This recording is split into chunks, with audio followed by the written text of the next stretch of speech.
ಥಾರ್ ಮರುಭೂಮಿಯ ನಡುವೆ ಕಂಗೊಳಿಸುತ್ತಿರೋ ರಾಜಸ್ಥಾನದ ಗೋಲ್ಡನ್ ಸಿಟಿ ಜೈಸಲ್ಮೇರ್ಗೆ ನಿಮ್ಮೆಲ್ರಿಗೂ ಸ್ವಾಗತ.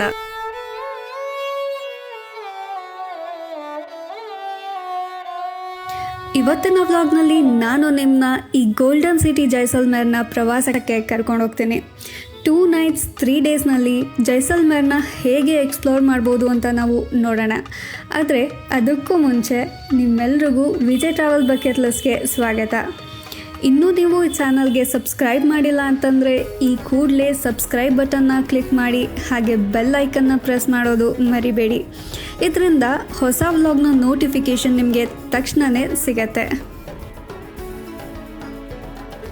ಜೋಧ್ಪುರಿಂದ ಮಧ್ಯಾಹ್ನ 12 ಗಂಟೆಗೆ ಹೊರಟು ಸಂಜೆ 5 ಗಂಟೆ ಅಷ್ಟರೊಳಗೆ ನಾವು ಜೈಸಲ್ಮೇರ್ ರೀಚ್ ಆಗಿದ್ವಿ.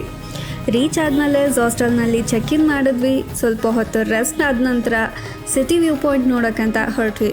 ಸಿಟಿ ವ್ಯೂ ಪಾಯಿಂಟ್ನ ನೋಡಿಕೊಂಡು ವಾಪಸ್ ಹಾಸ್ಟೆಲ್ಗೆ ಬಂದು ಈವ್ನಿಂಗ್ ಮ್ಯೂಸಿಕ್ ಶೋ ಜೊತೆಗೆ ಡಿನ್ನರ್ ಮುಗಿಸಿ ಅವತ್ತೊಂದು ದಿನ ರೆಸ್ಟ್ ಮಾಡಿದ್ವಿ.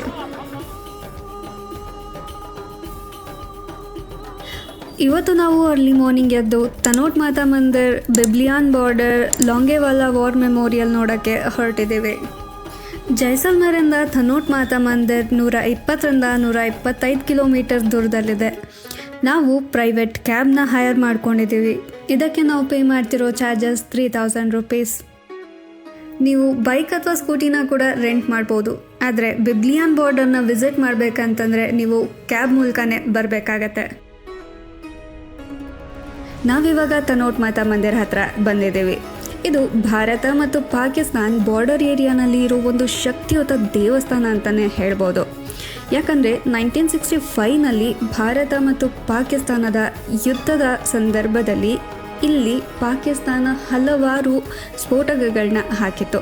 ಅದರ ಒಂದು ಮಿರಾಕಲ್ ಅಂತಲೇ ಹೇಳ್ಬೋದು. ಒಂದು ಸ್ಫೋಟಕನೂ ಎಕ್ಸ್ಪ್ಲೋರ್ಡ್ ಆಗಿರಲಿಲ್ಲ.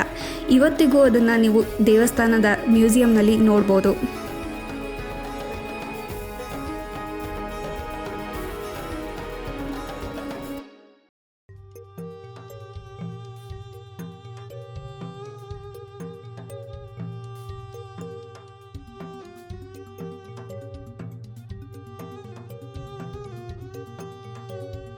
ತನೋಟ್ ಮಾತಾ ಮಂದಿರಿಂದ ಜಸ್ಟ್ 20 ಕಿಲೋಮೀಟರ್ಸ್ ದೂರದಲ್ಲಿದೆ ಬಿಬ್ಲಿಯಾನ್ ಬಾರ್ಡರ್. ನೀವು ಬಾರ್ಡರ್ ಏರಿಯಾನ ವಿಸಿಟ್ ಮಾಡಬೇಕಂತ ಅಂದ್ಕೊಂಡಿದ್ರೆ ದೇವಸ್ಥಾನದ ಪಕ್ಕದಲ್ಲೇ ಇರೋ BSF ಆಫೀಸ್ನಲ್ಲಿ ನಿಮ್ಮ ಒರಿಜಿನಲ್ ಆಧಾರ್ ಕಾರ್ಡ್ನ ತೋರಿಸಿ ಪರ್ಮಿಟ್ ತೊಗೊಂಡು ಹೋಗಬೇಕಾಗತ್ತೆ. ಇಲ್ಲಿಂದ ನೀವು ಭಾರತ ಮತ್ತು ಪಾಕಿಸ್ತಾನ ಗಡಿ ಪ್ರದೇಶವನ್ನು ನೋಡ್ಬೋದು. ಹಾಗೆ ನಮ್ಮ BSF ಯೋಧರ ಜೊತೆ ಮಾತಾಡ್ಬೋದು. ಬಿಬ್ಲಿಯಾನ್ ಬಾರ್ಡರ್ನ ನೋಡಿಕೊಂಡು ನಾವಿವಾಗ ಲೋಂಗೆವಾಲಾ ವಾರ್ ಮೆಮೋರಿಯಲ್ ಕಡೆಗೆ ಹೊರಟಿದ್ದೀವಿ. ಇಲ್ಲಿಂದ ಅರೌಂಡ್ 60 ಕಿಲೋಮೀಟರ್ಸ್ ದೂರದಲ್ಲಿದೆ ಲೋಂಗೆವಾಲಾ. ಇದೇ ಜಾಗದಲ್ಲಿ ಭಾರತ ಮತ್ತು ಪಾಕಿಸ್ತಾನದ ನಡುವೆ 1971ನಲ್ಲಿ ಯುದ್ಧ ಆಗಿತ್ತು. ನಮ್ಮ ಇತಿಹಾಸದಲ್ಲೇ ಇದೊಂದು ಮಹತ್ವಪೂರ್ಣವಾದ ಭಾಗ. ಆ ಯುದ್ಧದ ಗುರುತಾಗಿ ಇರೋ ಟ್ಯಾಂಕರ್ಸ್, ವೆಪನ್ಸ್ ಮತ್ತು ಮಿಲಿಟರಿ ಎಕ್ವಿಪ್ಮೆಂಟ್ಸ್ನ ಇವತ್ತಿಗೂ ಇಲ್ಲಿ ನಾವು ನೋಡ್ಬೋದು.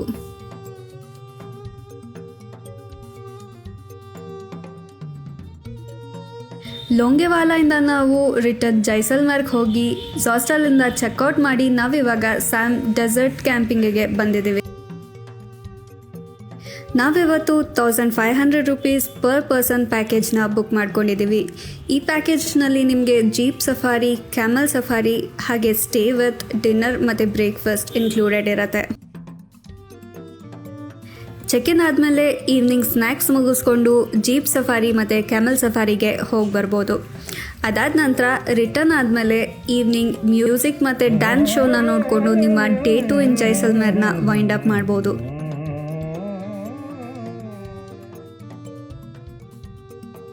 ಇವತ್ತು ನಾವು ಸ್ಯಾಮ್ನ ಡೆಸರ್ಟ್ ಕ್ಯಾಂಪ್ನಲ್ಲೇ ಬ್ರೇಕ್ಫಾಸ್ಟ್ ಮುಗಿಸ್ಕೊಂಡು ಈಗ ಜೈಸಲ್ಮೇರ್ ಕಡೆಗೆ ಹೊರಟಿದ್ದೀವಿ. ಜೈಸಲ್ಮೇರ್ನಲ್ಲಿ ನೀವು ಪಟ್ವಾಂ ಕಿ ಹವೇಲಿ, ಜೈಸಲ್ಮೇರ್ ಫೋರ್ಟ್, ಗಡಿಸರ್ ಲೇಕ್, ಬಡಾಬಾಗ್, ವ್ಯಾಸ್ ಛತ್ರಿ ಈ ಪ್ಲೇಸಸ್ಗಳನ್ನ ನೋಡ್ಬೋದು. ಇವತ್ತು ನಾವು ಮೊದಲಿಗೆ ಜೈಸಲ್ಮೇರ್ ಫೋರ್ಟ್ ನೋಡೋಕ್ಕೆ ಬಂದಿದ್ದೀವಿ. ಜೈಸಲ್ಮೇರ್ ಫೋರ್ಟ್ನ ಸೋನಾರ್ ಕಿಲಾ ಅಥವಾ ದ ಗೋಲ್ಡನ್ ಫೋರ್ಟ್ ಅಂತ ಕೂಡ ಕರೆಯಲಾಗುತ್ತೆ. ಇದು ಭಾರತದ one of the largest and most beautiful fort. ಇದನ್ನು 1156 ADನಲ್ಲಿ ರಾವಲ್ ಜೈಸಲ್ ಅವರು ಯೆಲ್ಲೋ ಸ್ಟೋನ್ನಿಂದ ನಿರ್ಮಾಣ ಮಾಡಿಸಿದ್ದು. ಹಾಗೆ ರಾಜಸ್ಥಾನದ ಲಿವಿಂಗ್ ಫೋರ್ಟ್ಗಳಲ್ಲಿ ಇದು ಕೂಡ ಒಂದು. ಜೈಸಲ್ಮೇರ್ ಫೋರ್ಟ್ನ ನೋಡಿಕೊಂಡು ನಾವಿವಾಗ ಪಟ್ಮಾವಂಕಿ ಹವೇಲಿಗೆ ಬಂದಿದ್ದೀವಿ. ಇದನ್ನು 19th ಸೆಂಚುರಿನಲ್ಲಿ ಗುಮನ್ ಚಂದ್ ಪಟ್ಮಾ ಅವರು ಅವರ 5 ಮಕ್ಕಳಿಗೆ 5 ಹವೇಲಿಗಳನ್ನ ರಾಜಸ್ಥಾನಿ ಆರ್ಕಿಟೆಕ್ಚರ್ನಲ್ಲಿ ನಿರ್ಮಾಣ ಮಾಡಿಸ್ತಾರೆ. ಇವತ್ತೇ ನಾವು ಜೈಪುರ್ಗೆ ಹೊರಡಬೇಕಾಗಿರೋದ್ರಿಂದ ಜೈಸಲ್ಮೇರ್ ವ್ಲಾಗ್ನ ನಾನು ಇಲ್ಲಿಗೆ ವೈಂಡ್ ಅಪ್ ಮಾಡ್ತೇನೆ. ಈ ವಿಡಿಯೋನಲ್ಲಿ ಸಿಕ್ಕಿರೋ ಮಾಹಿತಿ ನಿಮಗೆ ಇಷ್ಟ ಆಗಿದ್ರೆ ಲೈಕ್, ಶೇರ್, ಕಮೆಂಟ್ ಹಾಗೂ ಸಬ್ಸ್ಕ್ರೈಬ್ ಮಾಡೋದನ್ನು ಮರಿಬೇಡಿ. Thank you for watching.